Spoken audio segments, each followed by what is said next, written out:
Eksklusibo ang nakausap ng News 5 ang grade 7 student na sinaksak ng screwdriver sa Tarlac.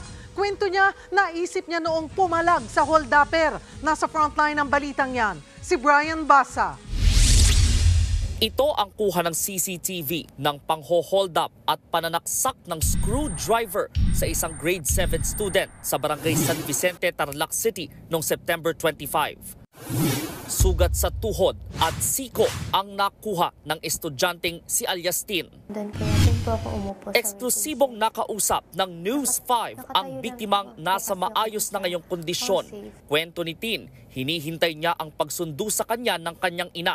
Napansin na raw niyang pabalik-balik ang suspect bago siya tuluyang hold upin at undayan ng saksak. Pag wala na pong tao, dun po siya biglang tumabi po sa akin at hinila niya po yung buhok ko. Gusto ko po sanang lumaban nun pero hinila niya po yung buhok ko and then pinagsasaksak niya po ako sa screwdriver.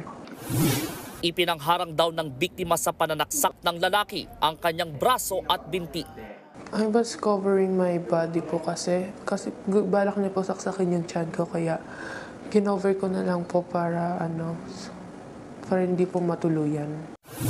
Sa tulong ng CCTV, naaresto ang 24 anyos na suspect na nagtatrabaho sa isang vulcanizing shop sa lugar. Nakiusap ang Tarlac City Police na huwag na siyang pangalanan. Nakuha sa suspect ang cellphone ng biktima at ang screwdriver na ginamit sa pananaksak. Inamin niya ang krimen. Nagawa niya raw ito dahil sa utang. Bigla na lang pong gumalaw yung kamay ko papunta sa kanya. Hindi ko po talaga gustong gawin yun eh. Gusto ko po talagang umuha ng tawad dun sa bata. Mahaharap ang suspect sa reklamong frustrated homicide at robbery. Paiigtingin ng pulis ang seguridad sa lungsod. Magpapadala sila ng mobile patrol sa lansangan, lalo na tuwing oras ng uwian ng mga estudyante.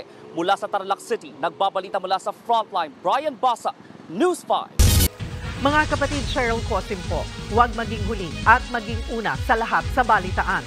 Para sa tuloy-tuloy na talakayang sa Frontline, mag-follow at mag-subscribe sa social media pages ng News 5.